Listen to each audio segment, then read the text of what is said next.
Hello, it's time for chapter 21 of Sky Song. Esker. Jamming her poles into the snow, Esker led the way round the side of the mountain. "Ski, fast," she cried. Down they went, undoing hours of hard climbing, but that didn't matter now because Needlespin was scuttling closer, wielding a silver spiked ball and chain, and though Balapan dived at him again and again, he barged her out of the way and stormed on. "Visitors," he cackled, "running away so soon?" His voice was full of spiked edges, and at the end of every sentence the words snapped off like broken ice. Esker turned panicked eyes to Flint. "Keep going," she shouted, "keep going!" But Needlespin was gaining on them, closing the children in between two mountains. Esker scanned the slopes for a crossing point until her eyes rested on a fallen boulder covered in snow that was wedged between the mountains. She took in the vast drop below it, several hundred metres at least. Then she found herself pointing towards the boulder with her ski pole. It was the only way. "Across there," she bellowed, nipping from the mountainside onto the boulder. Blue followed with Flint close behind. "You think I won't leave my mountain?" Needlespin screeched, and he leapt over the gap between the slopes as if he was jumping over a puddle. He landed in a crouch and his icicled limbs creaked. Then he looked up, his teeth jangling. "Not when I've been given orders by the Ice Queen to hold you here." Esker's mind whirled as they skied on down the next mountain. She thought about the invention stashed inside Flint's rucksack and the quiver on her own back, but there was no time to reach for anything like that because Needlespin was now swinging the ball and chain above his head. "Ice!" he shrieked, thumping the spiked ball down into the snow. "More ice!" And Blue, Flint and Esker screamed because beneath their skis they felt the mountain harden into a slope of bruised ice. Their skis lost grip, their poles clattered against the surface, and like three runaway marbles, they shot down the mountain. Balapan plummeted too, but she was thinking faster, seeing faster, bending the wind to suit her own purpose, and missing the treetops and jutting overhangs by the slightest turn of her feathers. The eagle called out above a lip of ice. Esker summoned up her voice until it was as loud as she could make it. "Point your skis towards Balapan!" "That's a jump," Flint screamed. "We'll soar for miles. Blue won't manage the landing."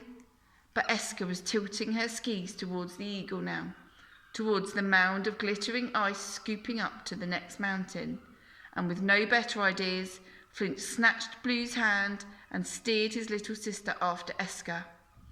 Pebble's eyes grew large as they neared the lip. And close on their heels, Needlespin sniggered. "You can't outrun me, children. Wherever you go, I'll find you."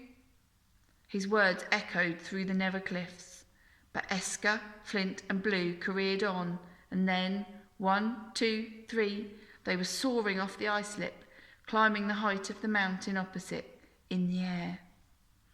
They landed with a poof in powder snow, a tangle of skis, poles and limbs, before a cluster of trees dripping with icicles. Flint twisted round to face Blue. "Are you okay?" Blue's bottom lip was wobbling. "I scared, Flint, scared." Esker glanced around. "I think we've lost Needlespin. Maybe he could only cross those first few mountains." Pebble scrambled out of Flint's coat and peered closer at a tree behind them. He took a few steps forward and the silence throbbed. Then, as Balapan veered towards them, Esker spotted movement within the trees. A silver blue eye flicked open between the branches. An icicled claw curled round a trunk, and then, as Pebble clattered back towards Flint, Needlespin burst out from behind a tree. "Did you miss me?" the monster spat. He lumbered towards them and the group scrambled to their feet and launched their skis down the mountain. But they could hear Needlespin's ball and chain whirring in circles, and as it spun above him, a torrent of icicles shot out from the silver spikes.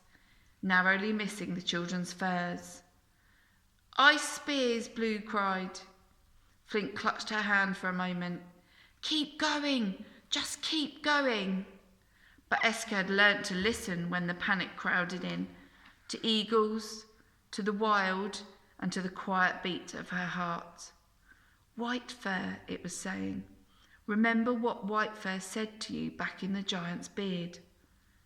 And as she darted between trees and swerved round humps and dips in the snow, she thought of her hideaway behind the waterfall and how a man who might or might not have been an Erkin bear had filled it with diamond dust. "White fur," she whispered. "White fur." Flint shot her a glance as he stooped beneath a branch. "What?" "White fur," Eska said again as one of Needlespin's icicles whizzed past her ear. "At the time when you need help most, say my name. That's what White fur said." And as Needlespin roared behind them, his teeth jangling like hollow bones, Flint and Eska shouted White fur's name. Again and again they bellowed it, and at first Needlespin simply laughed and held out another batch of icicles. Then a curious thing happened.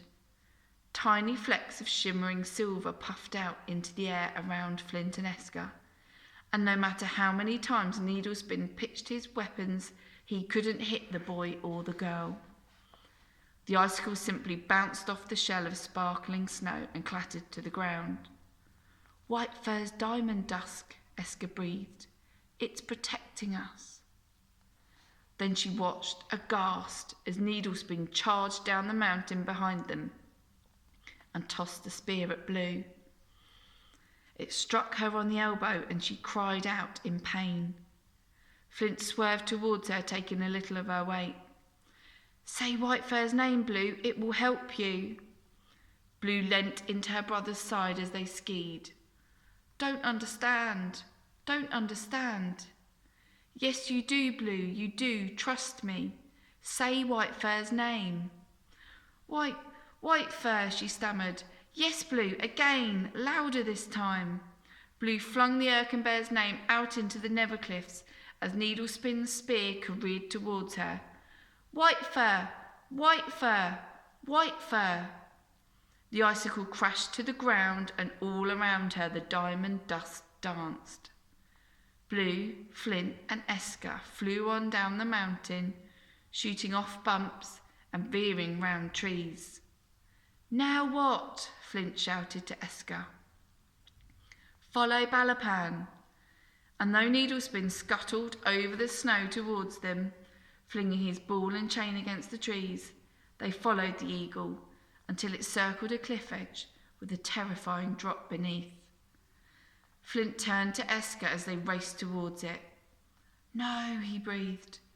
Balapan plummeted down and then tucked her wings in just before she hit the snow. She soared up into the sky again and, with one eye on the snow and one eye on her eagle, Eska tried to understand what Balapan was saying. "Pull up at the last minute," she panted, tucking into a ball to quicken her pace. "And grab whatever you can to stop yourself from falling. Trust me." Behind them, Needlespin's voice hacked through the air.